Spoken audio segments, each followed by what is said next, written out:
Hi friends, நம்ம இன்றைக்கி என்ன பார்க்க போகிறோன்னா கசாமா வீடு தான். அதுவும் கூகுள் எர்த்தில். ஃபர்ஸ்ட் கூகுள் எர்த் எடுத்துக்கோங்க.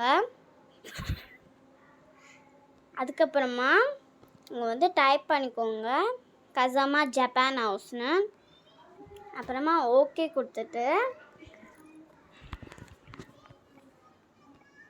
கொடுத்துட்டு இந்த கசாமா நாங்கள் போகிறோம்ல அந்த கசாமா ஆசுக்கா ஷோரூம் போக்கோங்க. அதுக்கப்புறமா இந்த மேன் போட்டுட்டு இங்கே ஒரு எக்ஸ் மாதிரி இருக்கும், அதை தொட்டுட்டிங்கன்னா உங்களுக்கு தெரிஞ்சிடும். ஸோ இதான் நான் சொன்ன கசாமா வீடு. வேணால் நம்ம கூகுளில் வேணால் செக் பண்ணி பார்க்கலாம். ஃபர்ஸ்ட் நீங்கள் கூகுள் போய்க்கோங்க.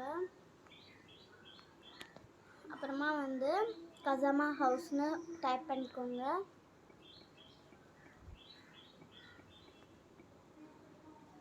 நம்ம வேணால் நீங்கள் பார்த்துக்கோங்க. நம்ம பார்த்த அதே ஹவுஸாக வரும், ஆனால் பார்த்துக்கோங்க. ஓகே, பாய். அப்புறமா மீட் பண்ணலாம். Bye friends.